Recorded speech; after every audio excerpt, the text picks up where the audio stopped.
viewers, welcome back to Hard Designs. Ajrak printed anarkali top and dupattയുടെ collection ആണ് കാണിക്കുന്നത്. Ready for despatch ആണ്.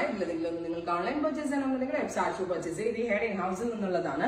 ഒരു വെരി സ്പെഷ്യൽ പാറ്റേൺ ആണ്. അനാർക്കലി ഫ്ലെയേഴ്സ് കൊടുത്തിട്ട്, അതായത് താഴത്ത് ഇതുപോലെ സിക്സാഗ് പോലുള്ള ഒരു പ്രിന്റ് കൊടുത്തിട്ട് ഇതിന്റെ ഔട്ടർ സൈഡിലായിട്ട് ഒരു സ്ലിറ്റഡ് പാറ്റേൺ, സ്ലിറ്റഡ് ഫ്ലെയേഴ്സ് കൊടുത്തിട്ടുണ്ട്. നല്ലൊരു എക്സ്ട്രാ ഫ്ലാപ്പ് വരുന്ന പോലെ രണ്ട് ടൈപ്പ് പ്രിന്റുകൾ ചേർത്തിട്ടുള്ളതാണ്. ഇതിനോട് കൂടി പെയർ ചെയ്തേക്കുന്നത് പ്രിന്റഡ് ആയിട്ടുള്ള pure mulmul dupatta. Ready for despatch ആണ്. നല്ല കോൺസെപ്റ്റ് ആണ്. നമ്മളെപ്പോഴും നോർമൽ അനാർക്കലീസ് അല്ലേ കാണുന്നത്. ഇത് അതുപോലെ തന്നെ എക്സ്ട്രാ ഒരു ഫ്ലാപ്പ് കൊടുത്തിട്ടുള്ള flared anarkali with high collar concept. നെക്കിൽ ചെറുതായിട്ടൊന്ന് കാത്ത സ്റ്റിച്ച് കൊണ്ടുള്ള ഒരു ഹാൻഡ് ഹൈലൈറ്റ് കൊടുത്തിട്ടുണ്ട്. Ready for despatch. ട്രൈ ചെയ്ത് നോക്കാം.